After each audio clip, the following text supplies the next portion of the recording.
The ladies are back. Did you know last week the ladies were absent? I was very, very disappointed. Correct. In the fact that there were no women in the room.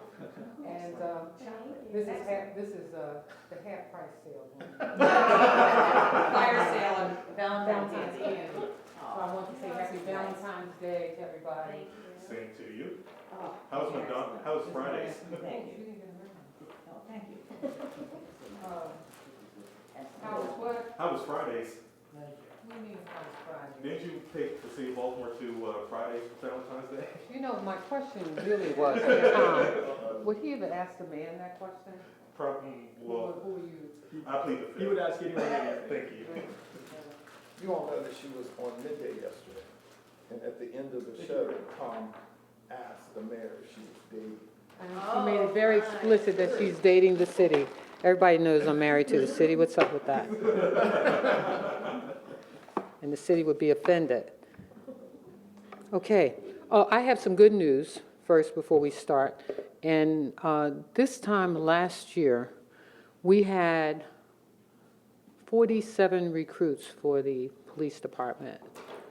And today, I believe we're at 157, same period, with, I think, about 15 people who've been rejected.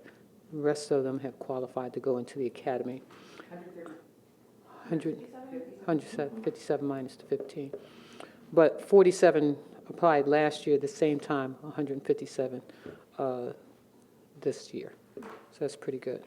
Why do you think you were able to recruit that much more? Because when we announced the DOJ report, I said the Baltimore City is hiring. We are looking for people to apply to become Baltimore City police officers. And apparently, people are listening. So that's good. How many more city recruits? I'm waiting to get those numbers. In fact, I visited the academy on yesterday and spoke to one of our classes. We have 2 classes in now, 87 folks who are in the academy currently. And so very exciting. A lot of, I even saw a young lady who is a graduate of Coppin State University. She's actually applying to be a Coppin State police officer. But we know that there's city residents in there. I will get those numbers though. Do you know how many have left Left the, the department in the last 2 months? I'll find out. I don't know. Mm-mm. Being in the academy yesterday, I mean, there's, for the DOJ, they mentioned the state of the facilities. Have you been able to get any sort of figure on how much it would cost to renovate those facilities, to give the police a new or renovated academy? Well, I'm talking with the police commissioner. I don't know that we need to immediately renovate the facility. The classrooms certainly look adequate. I went through one little small challenge, not just in terms of some of the things that they do in the police academy, what you would do in certain situations. So I did go through that particular process yesterday. Very interesting. Have you all done that? At the police academy? Use of force simulation. Use of force simulation? No, because it's not. Okay, Jim. All right, let's get on with it. Okay, let's get on with this. Thank you, Jay. Thank you. Have some more candy. Kind of jump off of the police a little bit. Has there been discussion, because you have Coppin State, you have University of Maryland, University of Baltimore, and the school police, kind of partnering to patrol the city a little bit more? Funny you should ask that question. Just, was that on Monday morning? Monday morning, I had a meeting with all the presidents of all the colleges and universities right here in Baltimore. And it was really, I think, one of the most exciting meetings I've had thus far with that group. This is actually my second meeting. And we were talking about collaborations. And one of the things that they're very much interested in is our Safe Streets program. And so they are willing to work with us in terms of, because Safe Streets does not have a sustainable funding source. And so they're looking at supporting that for us. So I thought that was interesting. And then working with, and I brought the commissioner because that was our topic on Monday, how we can collaborate and work together. And so more to come on that. Safe Streets doesn't employ necessarily police officers. No, So they're interested in supporting, The whole community strategy around policing. since your, meeting 2 weeks ago, almost 2 weeks ago, and you've been pretty public about seeking new ideas and different ideas and, approaches to public safety, have you gotten, what's been the response from people and business? I mean, has there been response? There have been.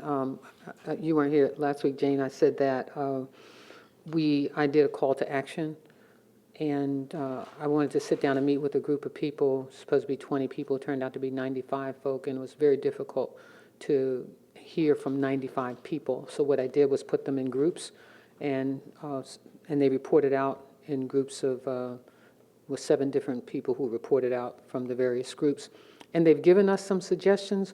And oftentimes, when you get suggestions, it's about adding additional dollars. But there were suggestions like, we would like to walk with the police department. We want to know how to do that. So I'm having another meeting, and that meeting will, with the same group, will center around how do we categorize the areas that people want to participate in. And then the other thing, because a lot of it was around youth, is how do we make sure that they know all of the programs that are existing, that we currently operate and run in the city around youth. And so we are inventorying all of the youth programs currently, so that when we have that next meeting, which I think is scheduled in another week or two, I'll get you all that date. So that's where we are with that. Madam Mayor, I think it was last night, Councilman Z. Cohen said, so my message to ICE is very clear, get out of Baltimore. Do you agree with that assessment? I don't think ISIS should be, I hope they don't have an office here. I mean, we don't want them in Baltimore. We certainly don't want them harassing people in our city. I'm very clear about that. And I do understand some routine things that ISIS does, but we don't want folks to be confused that this is our police department doing that, because we made it very clear that this is a welcoming city. We don't have our police stopping and frisking people or asking them questions about their immigration status. That is not what we do here in Baltimore.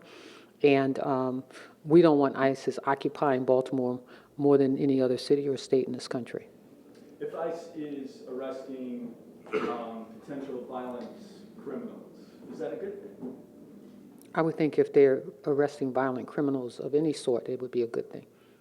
Are you investigating any, there's a lot of claims out of Highlandtown or Southeast Baltimore that there was racial profiling by ICE? I mean, these are just pure allegations. Yeah, because we're only knowledgeable of one person at this point. So, yeah, and I've shared that information with the police commissioner, and he's made it very clear that we're not doing that. We're not going to do that. We will not racially profile anybody in this city. Are you communicating with anybody about some of the concerns being raised, other than the police commissioner, in the federal government, Homeland Security, or ICE? I have not as of yet, no. With regard to water billing, since the water billing system changed in October, there's been a lot of hiccups. You had the press conference a few weeks ago. What do you think about the progress or challenges that DPW faces with water billing, and what are you hearing about it? Well, what I can tell you is that what we've seen since the press conference is at least probably 2,000 to 3,000, at least 2,000 people who've signed up to be online so that they can monitor their water bills. I have not had the same kinds of complaints that we've had previously as it relates to water bills. I think people are beginning to adjust to going monthly as opposed to quarterly. And as I mentioned earlier, we had meter readers who were not even reading meters, and now we don't have that problem anymore. So water is not, I mean, we've certainly added costs to our water bill. We certainly have a major problem in this city and in this country. You see the dam busting in California. We have an infrastructure problem. I don't want this city waiting until it just becomes a catastrophe as it relates to the system that we have to deal with every single day. And so we are under federal mandate to fix the system, and so the only way we can fix it is that we pay for it, because the federal government's not providing any dollars for that. Have you heard from many customers in the city about, because at the Sun, we hear lots of people are reaching out with like extreme bills or bills. They should reach out to the city, because we're not getting those calls. We're just not. We've gotten calls from people about especially in the early flipping of the switch as it related to, getting us online and so forth. And I think it's, for some people, that transition from quarterly to monthly is difficult. But when we think about how we pay our bills on a regular basis, it's on monthly. Thank you. What's the status of the FOP negotiation? Still in it. Still in it. Jean's still smiling. I'm still smiling. In fact, whenever I leave these press conferences, I feel energized to pick up the phone and call Jean just one more time.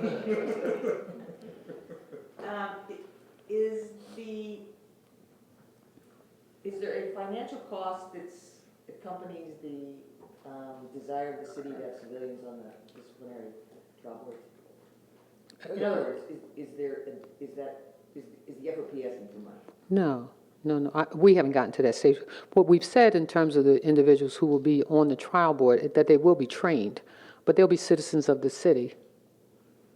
Because I think that in terms of instilling confidence in the police department, I think that is something we should do. They don't become the majority of the trial board, but they get to share their opinions and their views as a citizen of Baltimore. Madam Mayor, on the topic of Cross Street Market, that deal with Cave Valley fell apart last week. What is your hope for the city's public markets in general? Because the RFP just wrapped up for Hollis Market and Broadway Market as well. What are you hoping to see with these different projects? Let me just say, the private partnerships are important for the city, as you well know. I mean, struggling school system, and we're trying to find dollars to make sure that we can support that, help to support the school system. I was sad to see the deal fall completely apart. I'm hoping that there is additional conversations around what the community wants, and that we make sure that we're listening, and that the Public Market Association, I believe it is, that works with these public markets, take into consideration all of the markets. And I've said to some folks I've had conversations with, you can't just think about one market in the city. I need you to think about Pennsylvania Avenue as well. It certainly does need some redevelopment too. So I'm talking with the council people and open to the communities in terms of their suggestions. Sorry to see deals like that fall apart, because that was an investment that they were making. Madam Mayor, with the release of the after-action report on the police surveillance program from last year, was there anything you learned that you didn't know before that helped convince you, in terms of, using the program in the future in any way? Well, I am consulting with the police commissioner on that. The Police Foundation has done an analysis of these types of programs around the nation and say that they are working and they're worth implementing. Again, dollars are associated with that as well. And with the DOJ over our head currently, I think we have to make sure we have dollars for that. But we'll see what the commissioner thinks and the FOP about that particular program, and should we continue it. Okay, y'all are breathing. I'm leaving. Madam Mayor, can I just ask you one thing on Kevin Plank and the Ravens, the $75,000? Have you heard that? The who? The Kevin Plank situation with to offer $75,000 to pay for bus fare for. We knew that that was in the making. That was a commitment that he had made prior to all of this other controversy and all of this stuff. We have been talking to them before. He has been a good citizen for Baltimore and certainly has been an advocate for youth, also working on some more fields for us in the city as well. So we're grateful. Do you have any response to the Kevin Plank controversy concerning the comments he made about Donald Trump and is now trying to backtrack with spending considerable money in a public relations campaign? I think considering the city's commitment to helping him achieve a development project, do you have concern? Well, I'm glad that he found it important, at least for the citizens of Baltimore, to explain his vision for his company and his response on the news program that I believe created some additional controversy. I think he was clear in his editorial about where he stands as an individual and where his company stands. And so I think oftentimes when we're before the press, everybody doesn't get briefed like I get briefed. The questions get, you all know how that goes. So anyway, I wish him well. I'm glad that he made the statement, and I believe in Kevin Plank and his work. He's been a supporter of Baltimore for quite some time, but I do think that putting that out there was important. Anybody need more candy? Okay. All right. Thank you.